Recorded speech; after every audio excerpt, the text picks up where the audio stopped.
Nishafika hapa kwa mlango, sijui kama uko wapi. Jana nifungulia, niko nje. Uko wapi? Mbona sikuone?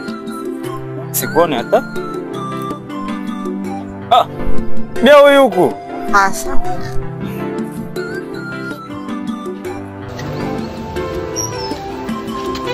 Mbona gonga mlango hapa? Baba anataka kusumbua sumbua. Naambia. Mashiri. Mbona kawia? Nilikuwa kuchunga pale, niliwaza hapa pale ndio kwako. Kunyumba njoo hapa karibu. Ingia ndani. Wapi? Niingie wapi? Cheri, ingia ndani kunyumba hapa. Hapana. Mimi niliwaza pale ndio kwako. Cheri, sikia, kama nilipenda ujue hapa leo sipasikie niko napenda usipotea kingine siku. Ukijua kunyumba, njoo hapa. Hapana, mimi siwezi ingia muzi. Problemi gani?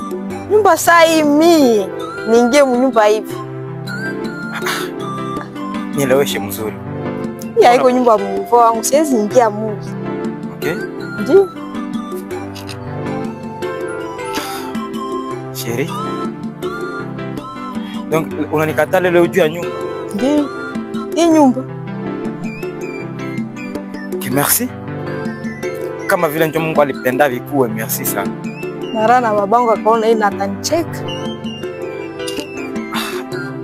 Hizi mimi nakuona kana nyumba yako gizi iko mara hata wanasema. Maki nishaji tompe. Si nyumba hii Cheri. Ulipenda nikubebe wapi tena kwenye nene nyumba ya mzuri. Pale kwenye nilikuwa ndio nilianza ndio kwako. Ngogolo wazele lupango ndio ya. Ndio.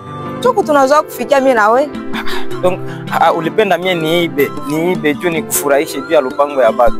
Si ndio? Mimi nikuonyeshe kwangu kwa kweli. Njoo hapa. Ingia hata ndani uangalie niko ndani. Ingia nyumba sasa.